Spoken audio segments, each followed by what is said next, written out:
Buenas tardes, colegas. Gusto en saludarles. Espero se encuentren bien.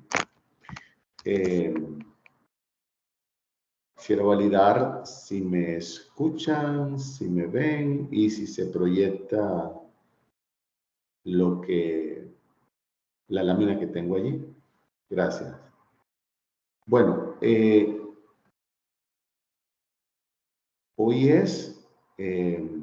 hoy nos corresponde la parte que nos quedó pendiente o darle continuidad a aquella introducción que hicimos sobre el tema de las entrevistas conductuales. Entonces,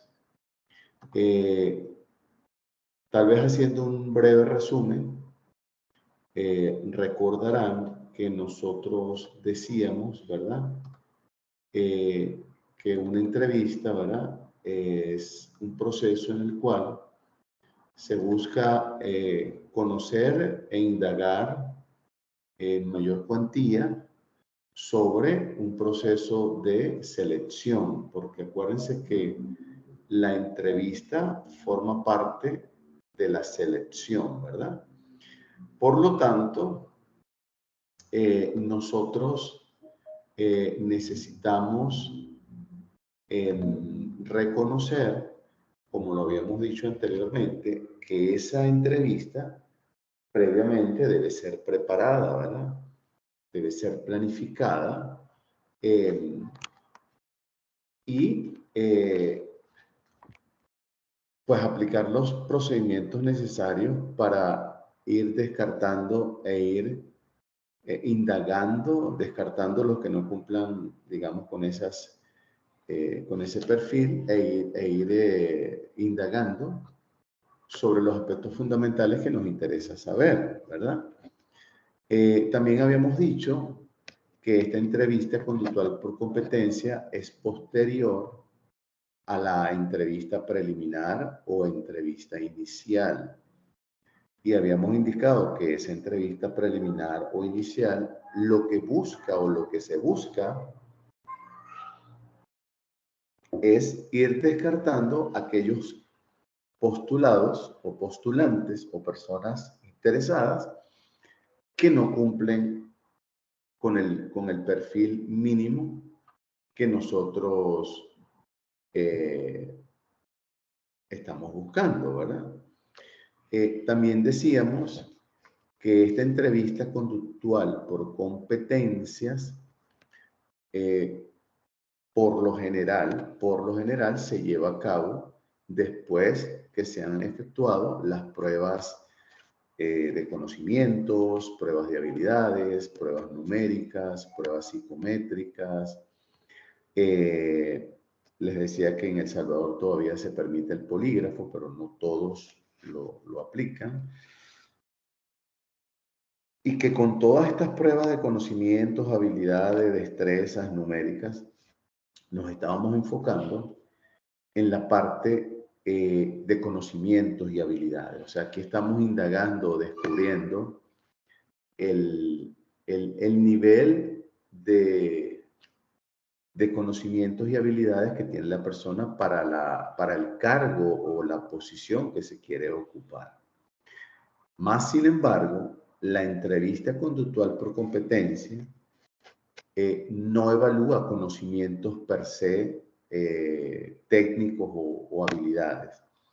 Evalúa conductas, comportamientos, emociones, tendencias de comportamiento, etcétera, que viene a complementar y es una parte fundamental en determinar el perfil del candidato que está optando a la posición, ¿verdad?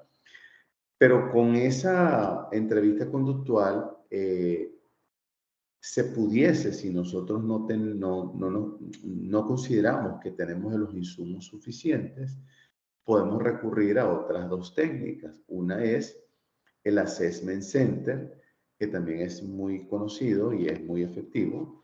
Y yo les decía que ese Assessment Center no es más, ya se aplica esa entrevista conductual por competencia y el assessment a los candidatos que han resultado tener mejor desempeño a lo largo de ese proceso. Entonces, este assessment lo que busca es, a través de un proceso de dramatización, algunos lo llaman juego de roles, otros lo llaman un assessment center, es que los participantes tomen roles, asuman posiciones en una serie de dinámicas que se les va a pedir que lleven a cabo. Dinámicas que previamente hay que preparar, hay que analizar, y cada dinámica está orientada a trabajar o identificar conductas de comportamiento sobre una habilidad.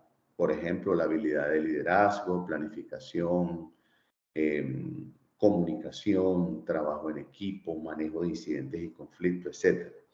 Son dinámicas que buscan identificar el comportamiento que tuvo en ese momento, y además podemos seguir complementando, por ejemplo, bueno, vamos a quedarnos todavía aquí.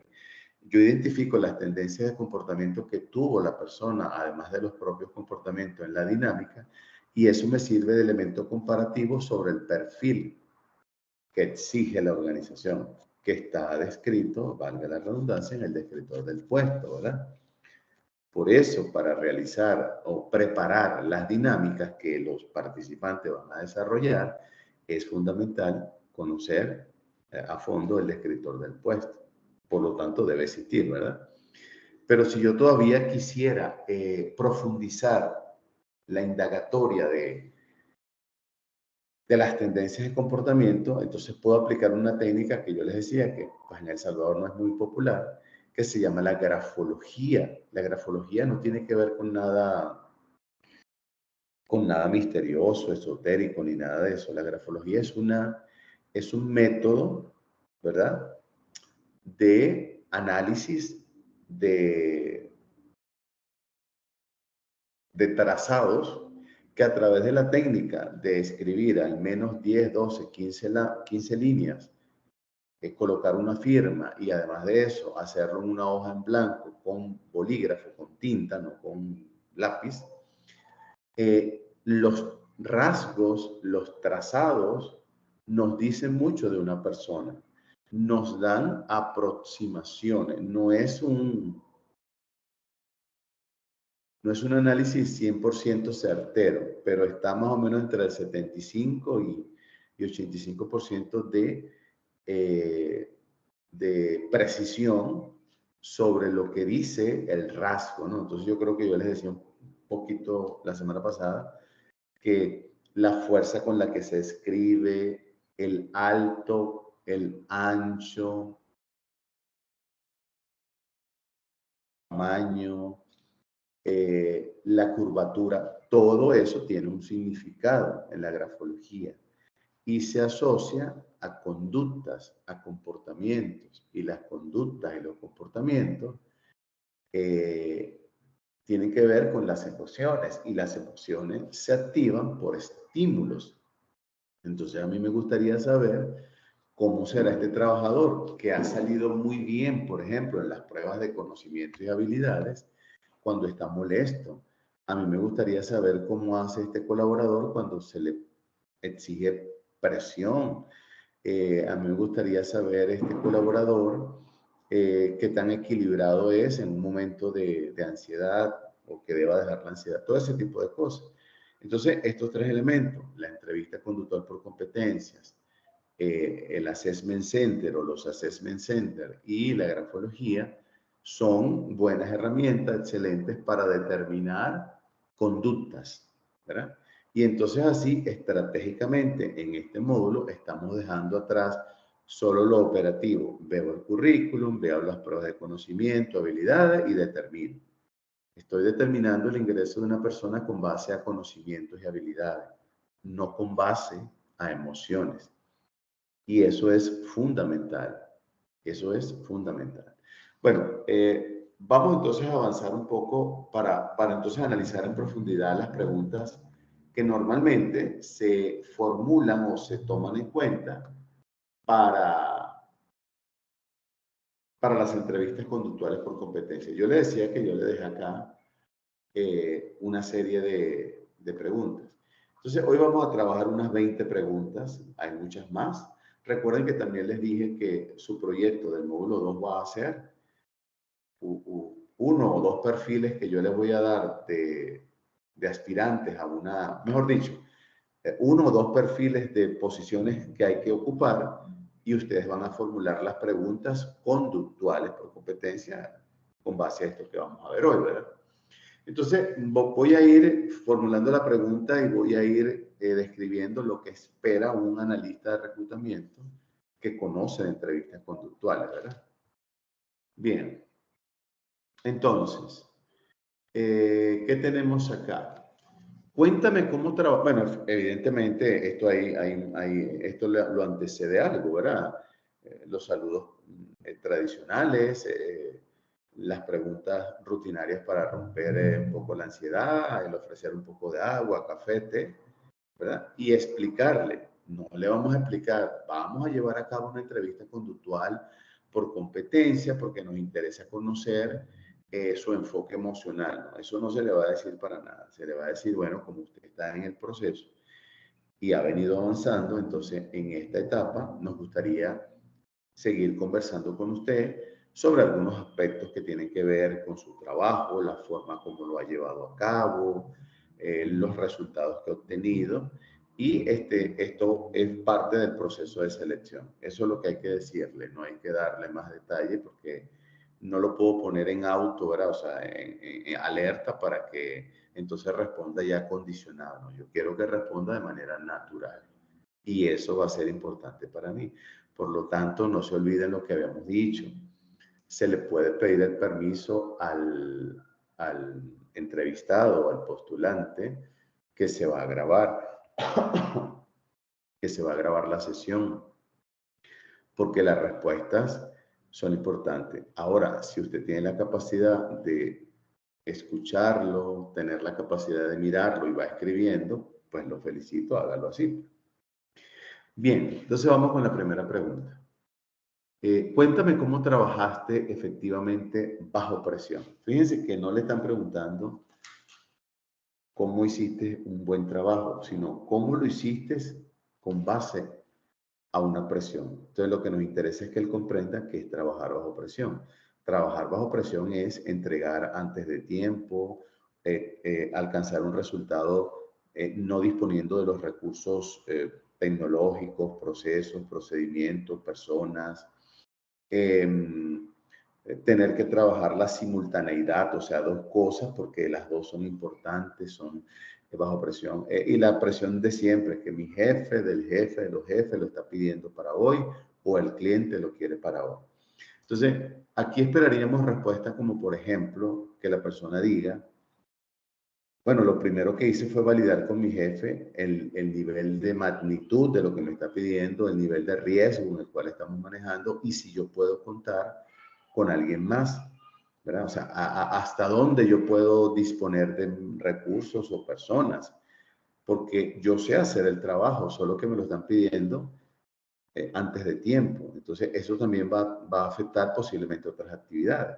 Entonces, aquí validar con el supervisor que precisamente por ser bajo presión hay que mover algunas tuercas aquí, ¿verdad?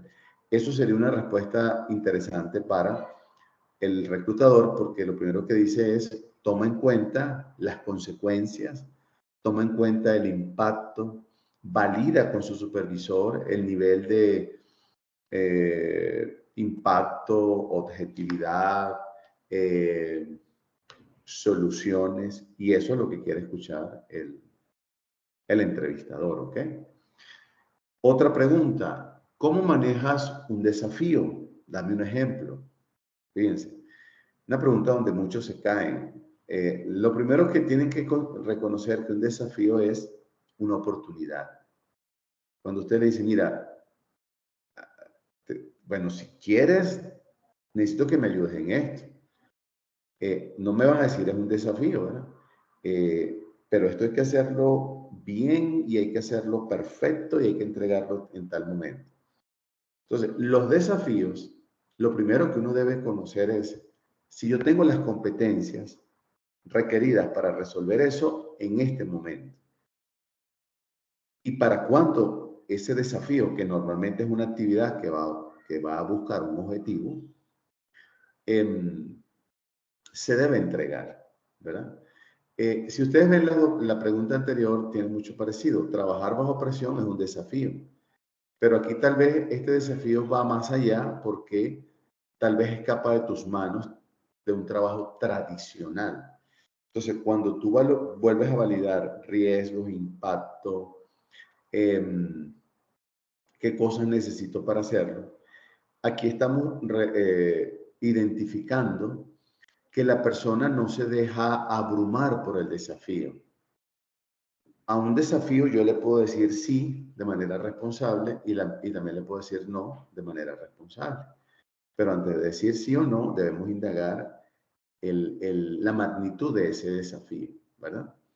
Porque hay desafíos que no podemos abordar, no lo podemos abordar. Necesitamos más información o prepararnos o más personas. Pero ¿qué estaría pasando aquí? Que el reclutador se da cuenta y dice, no le dice no por temor, sino que dice no porque no tengo las condiciones y no lo voy a lograr.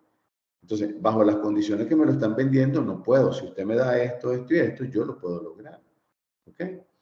El tercero dice, ¿alguna vez has cometido un error? ¿Cómo lo manejaste? Pues hay que ser honesto, todos hemos cometido errores. Y al reclutador no le interesa el error que usted haya cometido, le interesa eso, cómo lo manejaste. Entonces, ¿qué esperaría un reclutador de respuesta como esta pregunta? Bueno, tomarlo con tranquilidad, sí, he cometido errores. Los errores me han servido de aprendizaje. Los errores me han enseñado que es una mala actuación. Es decir, hay una situación, yo actué mal y hubo problema. Entonces aprendí a identificar la causa o las causas, el impacto y o las posibles soluciones. Entonces, eso me ha servido a mí para tomar decisiones desde otro punto de vista, como por ejemplo indagar qué es lo que está pasando, cuál es la causa, cuál es el impacto, qué podemos hacer.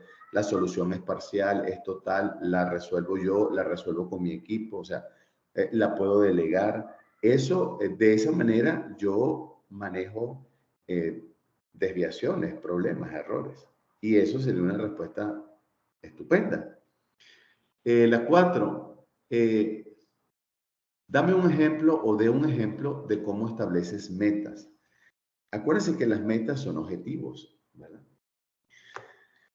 Solo que es una cuestión de sintaxis, pero realmente son objetivos. Entonces, para nosotros establecer una meta o un objetivo, debemos estar claros cuál es la problemática o cuál es el hito que quiero alcanzar. Le voy a poner un ejemplo. Una meta para mí es que de cada módulo se lleven herramientas prácticas para el trabajo. Ese es un objetivo que yo tengo, ¿verdad? Una meta, pero ahora, pero ¿cómo establezco yo la meta? Bueno, yo la voy a establecer en función de unos métodos. ¿Cuáles métodos aplicamos? De lunes a jueves. De lunes a jueves y saltamos al domingo. Hacen uso de la plataforma.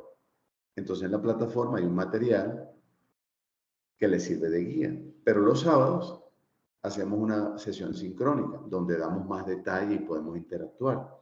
Entonces mi método es que uso dos técnicas, la virtual y la sincrónica, o la virtual y la videoconferencia. Pero para yo hacer esto, yo determiné o determinamos que era importante, a pesar de que es 100% virtual el diplomado, tener un contacto al menos una vez a la semana.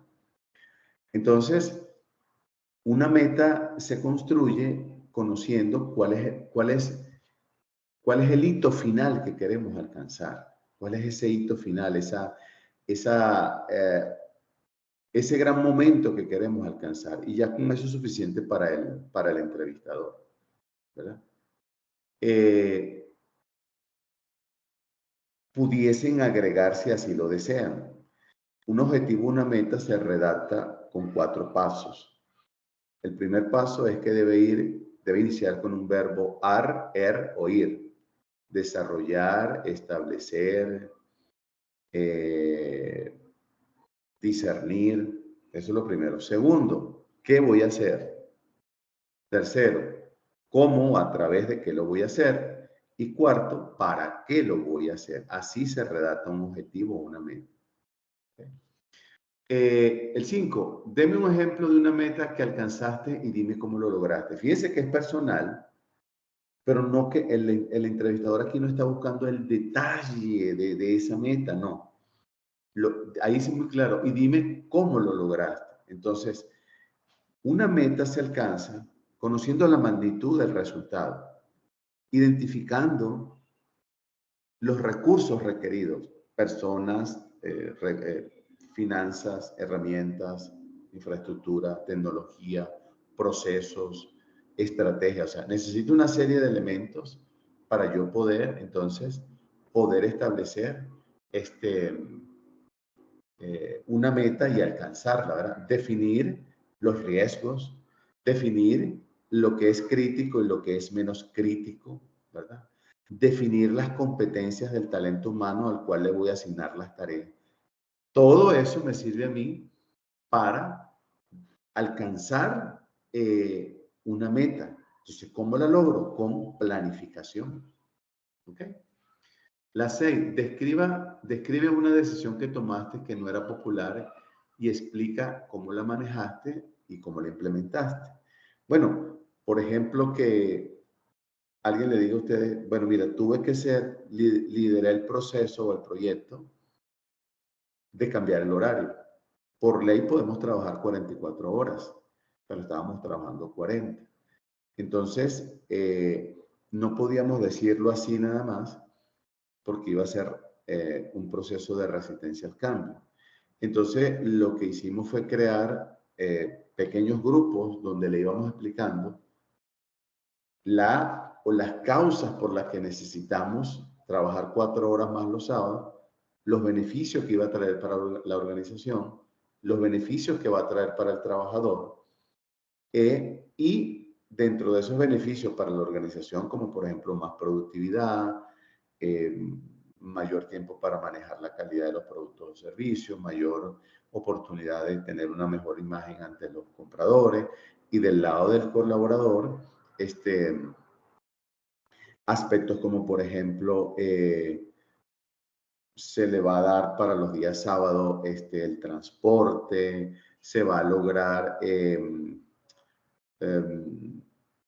enfocarnos los sábados tal vez para hacer ajustes a lo de la semana, ese tipo de cosas. Pero yo tengo que decirle que fue una decisión, no fue popular, pero la enfocamos de esa manera, o la que en ese momento el entrevistado quiera comentar, ¿verdad? Pero bajo esa tónica. La 7, de un ejemplo de cómo trabajó en un equipo. Bueno, para trabajar en equipo lo primero que necesito es mis planes de trabajo, mis metas, mis objetivos y mis herramientas. Segundo, saber con quién me relaciono. Tercero, saber qué voy a entregar. Cuarto, saber a quién se lo voy a entregar. Y quinto, cuándo lo voy a entregar. El resto es relaciones interpersonales. Entonces ahí se requiere de un líder que ponga pautas, ponga reglas de cómo nos vamos a manejar, cómo nos vamos a comunicar. Debe ser un modelador de conductas de empatía, trabajo en equipo, claridad, comunicación, escucha. De esa manera, podemos trabajar en equipo, pues, cómodamente, ¿ok? La 8, ¿qué haces si no estás de acuerdo con alguien en el trabajo? Eso debe ser común, ¿verdad? Si yo no estoy de acuerdo con alguien en el trabajo, fíjense que la pregunta tiende a confundir. Yo le respondería al entrevistador. Bueno, en todo caso, no estoy de acuerdo tal vez con la idea, el proyecto, la solución que alguien plantea, pero yo me enfocaría en la situación y no en la persona.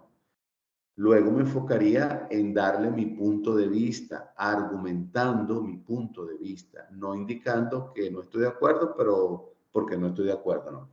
No estoy de acuerdo por esto y por esto.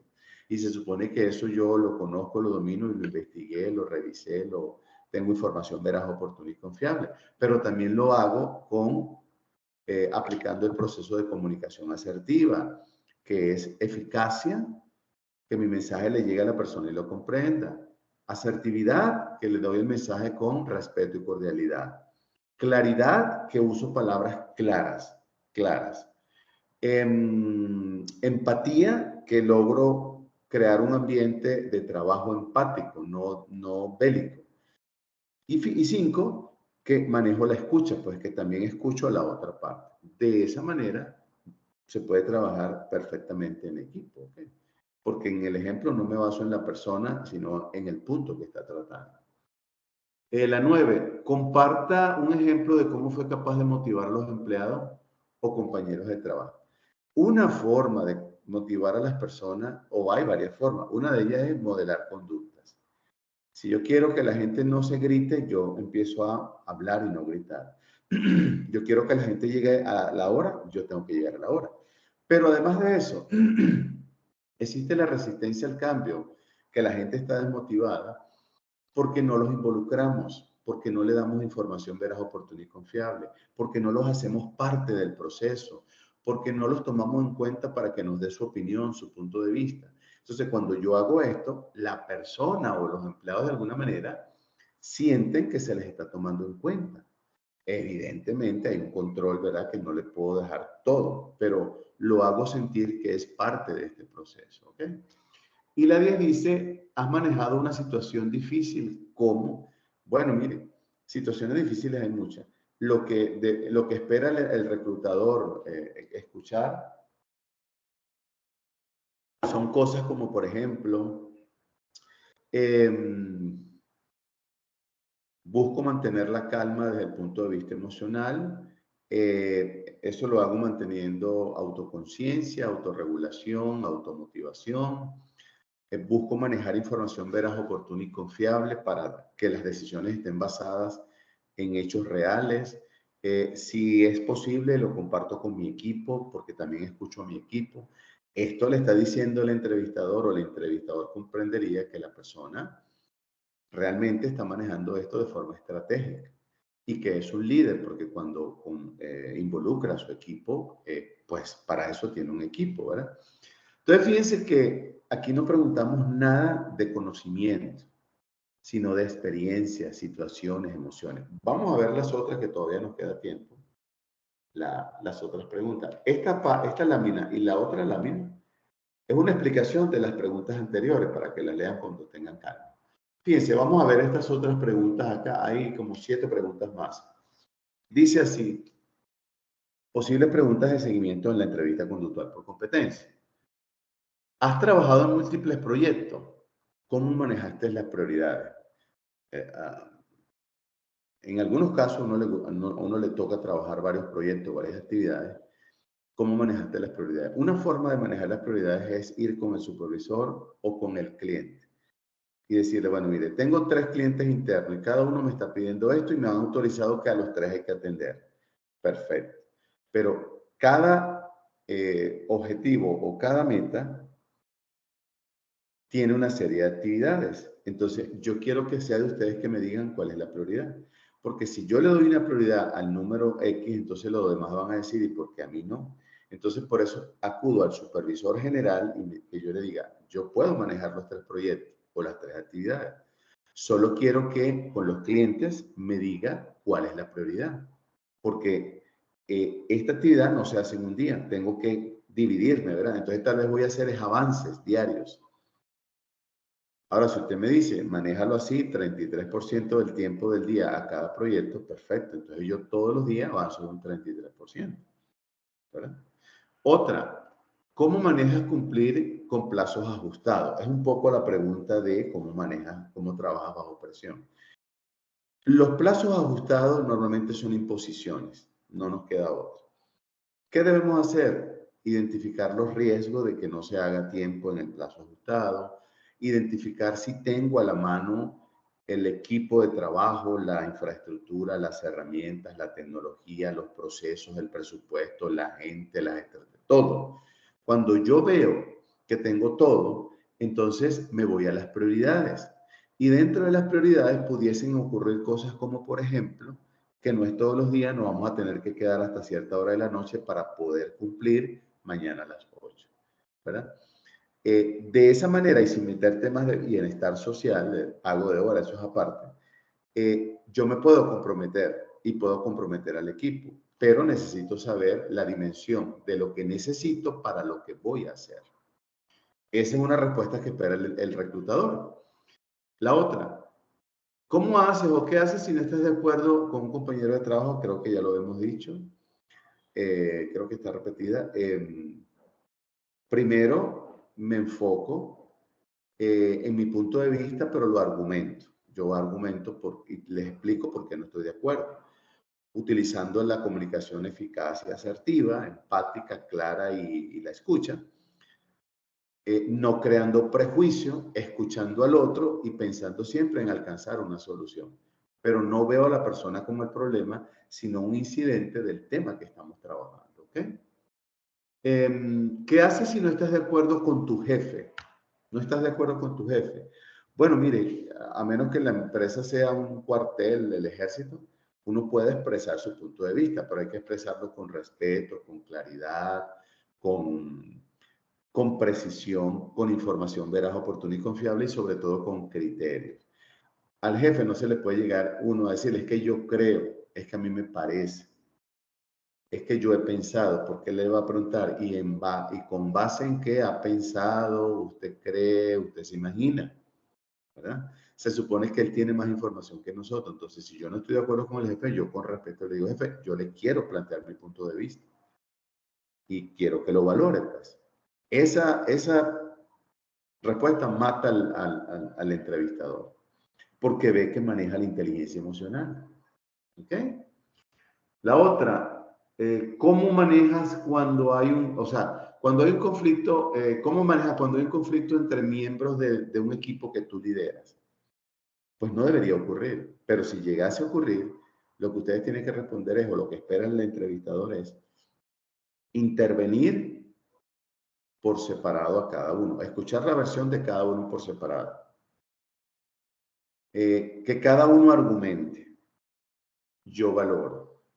Luego de eso, si el conflicto sigue, reúno ambas partes y le digo, de la información que tengo, y es esta, voy a actuar como mediador, no voy a actuar como juez. Les doy la oportunidad que se sienten, se escuchen, argumenten. Somos compañeros de trabajo, no somos amigos, somos compañeros, pero aquí no se permite tener discusiones. Puedo tener diferencias de ideas, de trabajo, de proyectos, pero asociarlo a la persona no, porque la persona no es el problema, es la idea. Entonces nosotros somos al contrario. Veo mal a la persona y no a la idea. Si eso no funciona, entonces me convierto en árbitro y le digo, entonces ahora soy yo el que voy a intervenir como árbitro y le voy a decir qué se va a hacer. Pero yo le doy la oportunidad como profesionales que resuelvan ellos. Y esa es la idea, ¿ok? Y la otra dice, ¿cuál es el logro más importante de tu carrera y por qué? Fíjense que esta es una pregunta personal, pero aquí lo que estamos buscando es que la persona comprenda que le estamos preguntando por su carrera. Hay algunas personas que hablan que lo más importante para mí ha sido que me casé, mis hijos, y uno lo escucha.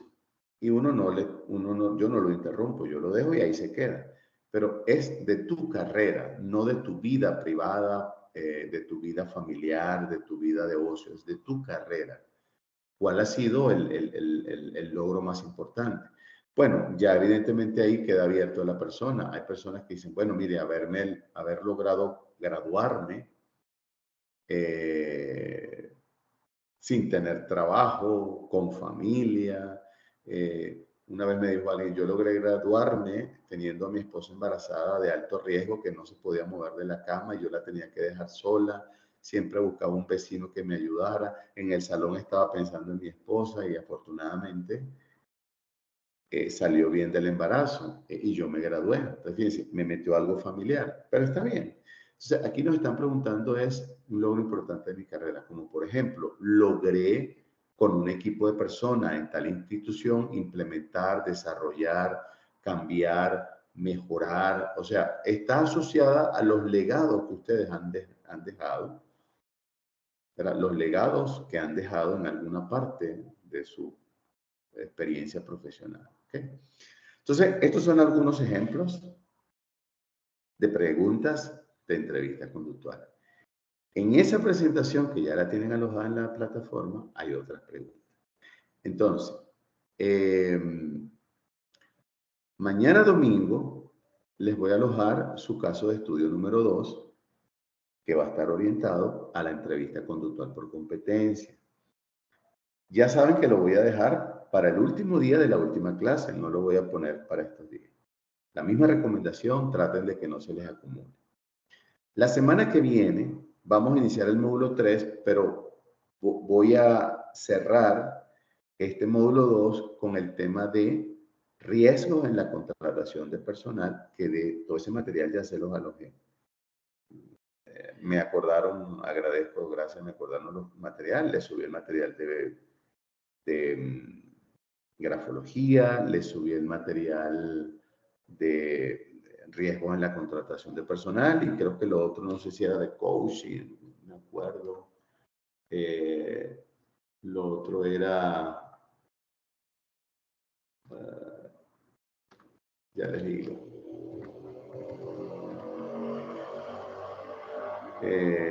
lo otro que les alojé fue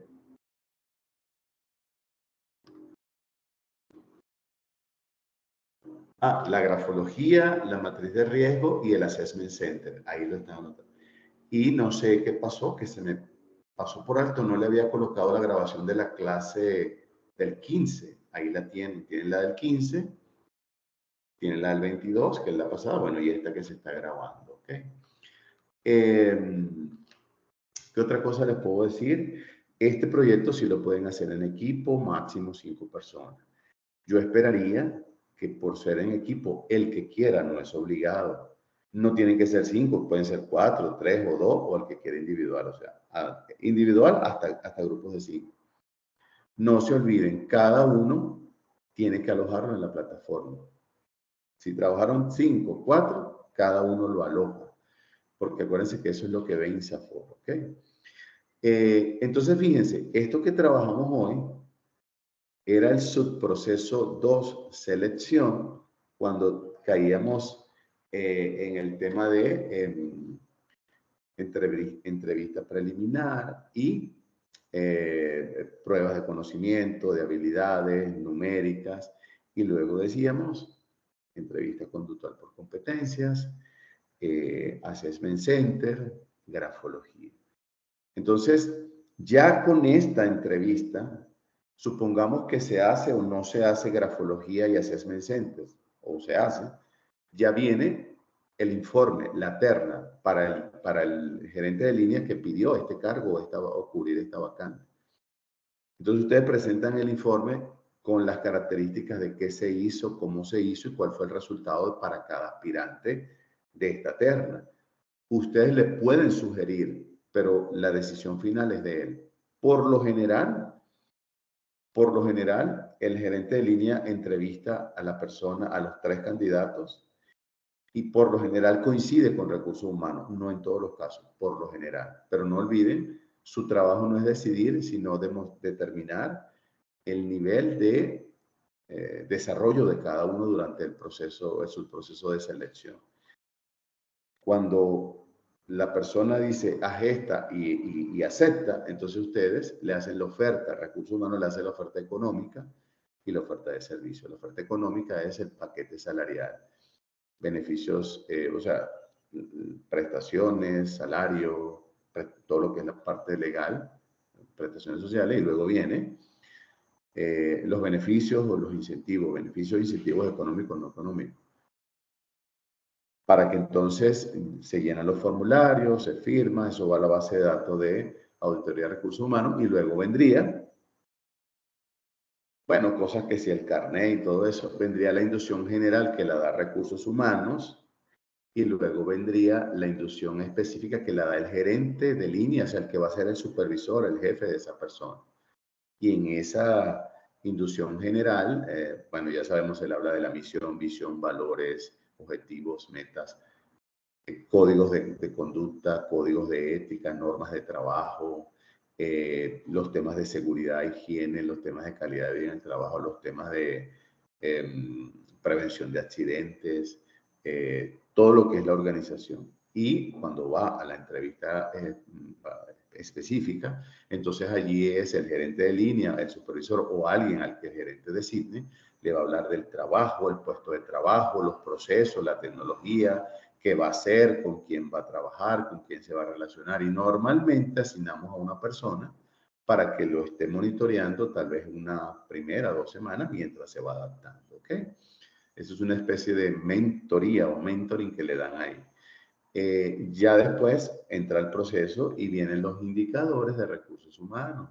Tiempo promedio de contratación es uno que se va a medir acá, ¿ok? Bueno, con esto terminamos esta parte. Recuerden, sé que de verdad que he estado un poquito atareado. Tengo 18 entregas del módulo 1, pero hay chance hasta el 16 de septiembre. Lo que pasa es que he estado un poco atareado porque hoy comienza el posgrado, ahorita a las 7. Entonces, he estado ahí con una serie de cosas, pero para los que ya entregaron su ensayo, yo mañana, si Dios quiere, mañana domingo en la noche o el lunes en la mañana, termino de revisar porque he revisado algunos, lo que pasa es que no lo he puesto visible la nota y lo dejo ya visible. Y como les decía, mañana o el lunes en la mañana les coloco el proyecto 2 del que les acabo de hablar. No sé si hay alguna y como les dije, para este módulo 2 hay un proyecto que va a ser de entrevista conductual. O sea, vamos a desarrollar y a proponer una entrevista conductual por competencias para unos cargos que yo les voy a dar. ¿Ustedes qué van a hacer? Van a formular las preguntas. Eso es lo que ustedes van a hacer, ¿ok? Bien, colegas, no sé si hay alguna pregunta, duda, comentario.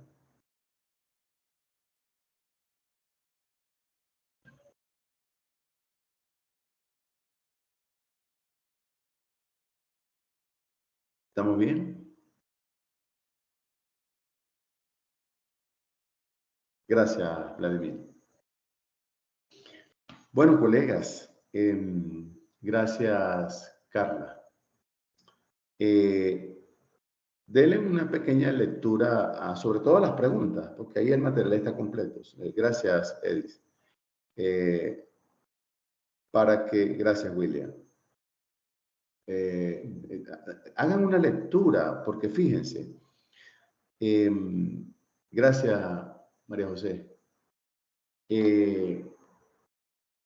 Hagan una lectura, porque acuérdense que les estoy dando las preguntas tipo, perdón, vamos a decirlo así, preguntas tipo, pero no necesariamente es una copia fiel y exacta para cualquier cargo.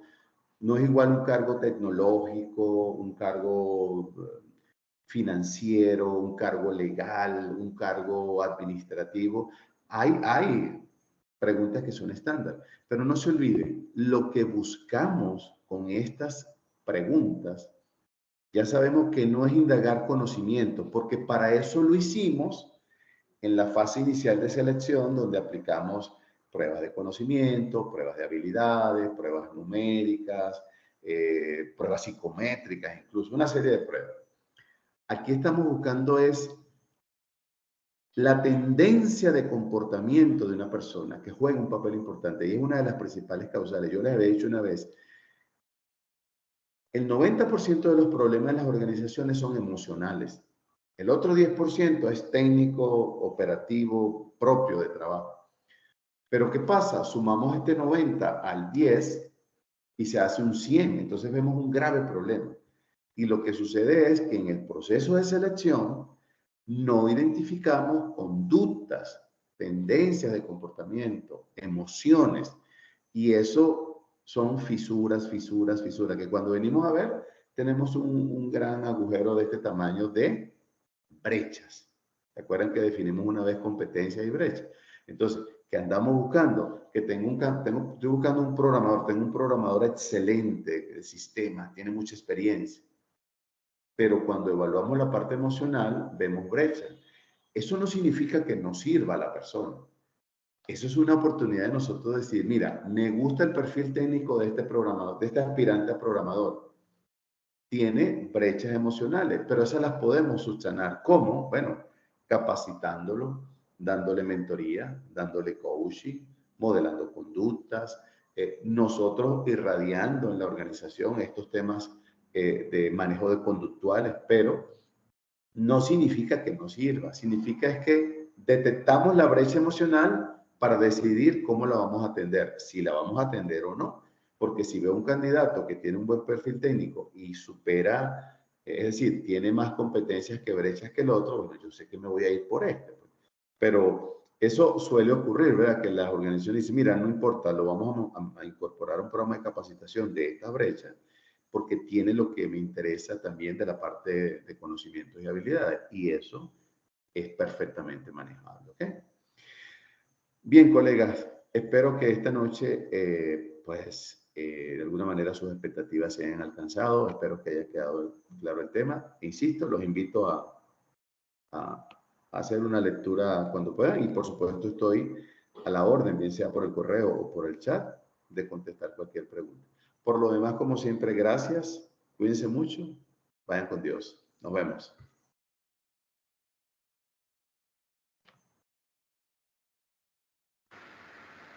Muchísimas gracias. Siempre a la orden. Cuídense. Gracias. Gracias, William. No sabía que estabas acá en el diplomado. Me alegra bastante. Gracias. Igualmente, Carla, Patricia, gracias a ustedes.